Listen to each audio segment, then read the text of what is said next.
It's been 15 years since the devastating fire that made Neil's Music Room relocate, but today you'd never know that happened. The venue and restaurant is thriving and is continuing to bring live music and community to the heart of East Memphis. Malco Paradiso isn't just a normal movie theater, it's home to the only IMAX in Memphis. For movie lovers, that means a bigger screen, a better sound experience, and a more immersive experience overall, and this is the only place you can get that in Memphis. Here at the New Testament Christian Church, it's not just the message bringing people back, it's the music. Church leaders say that music is used as a way to connect and to uplift. And for many attenders here, the sound is what makes them come back week after week.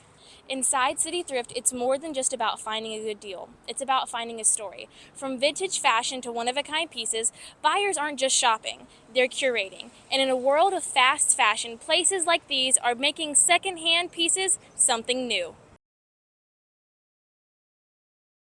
More than 50 years after his death, the legacy of Elvis Presley is still alive, and a lot of that is because of the fans. From traveling across the country to visit Graceland, to creating museums and collections of their own, fans are continuing to keep Elvis's memory alive for a whole new generation.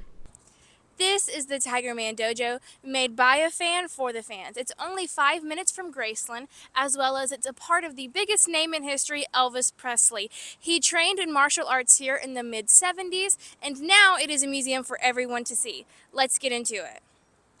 And it's really cool to see just the history that wasn't just made by some big corporation. It was made by an actual fan who collected all these things and just put them in one place specifically just for the fans to come on and see. And I think this is a great place to go. For many people, Elvis is more than just music. He is a connection to memories, family traditions, and a community that continues to grow decades later. Let's hear from a lifelong fan. Such happy memories are always around Elvis and his music for those people that, experienced him. It's such a thrill in their lives. And so that's carried on into my life through my mom. It's a bond me and my mom had, first of all. Um, but yeah, that music is a part of your life and you find out everything. Again, he's just like family, he becomes family. But it is not just longtime fans keeping his legacy alive. Younger generations are also discovering Elvis through movies, social media, music streaming, and family members who grew up listening to him. Many fans say that once they discover Elvis, they become part of something much bigger than just themselves. Let's hear from a new age fan. It does not matter at all what age you are, whether you're old as dust or you just came out the womb.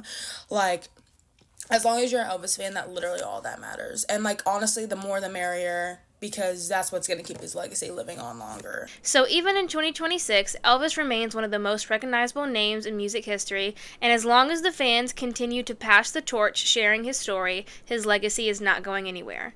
This is Starlee Lewis reporting for Starstruck News. It's one of the busiest cargo hubs in the world, but behind the scenes at the Memphis FedEx hub, some employees say things still aren't back to normal.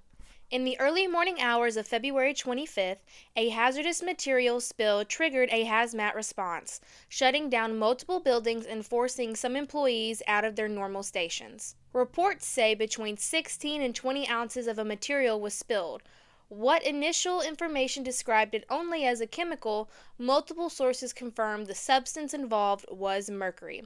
While officials say there were no injuries, employees I spoke with say they're still waiting for answers, and many have yet to return to their original work areas. Officials at FedEx have spoken about the mercury spill and said it has been cleaned up, but questions on exposure and communication are what remain. Some workers have decided to speak out anonymously. Here's what we have found. Week and a half after the spill, everything was still very chaotic. Uh, Everybody didn't know where they were going.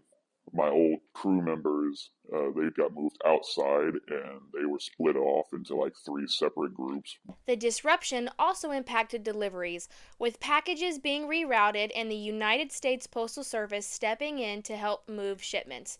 Still, some customers say they're waiting longer than expected for mail and packages. Load down some stuff. I do know a lot of people's packages were delayed. Working there, the buses go to a different area. I gotta walk a little more to get to my area. And as operations continue, workers say one question still hasn't been clearly answered. What exactly were they exposed to? This is Starlee Lewis reporting for Starstruck News.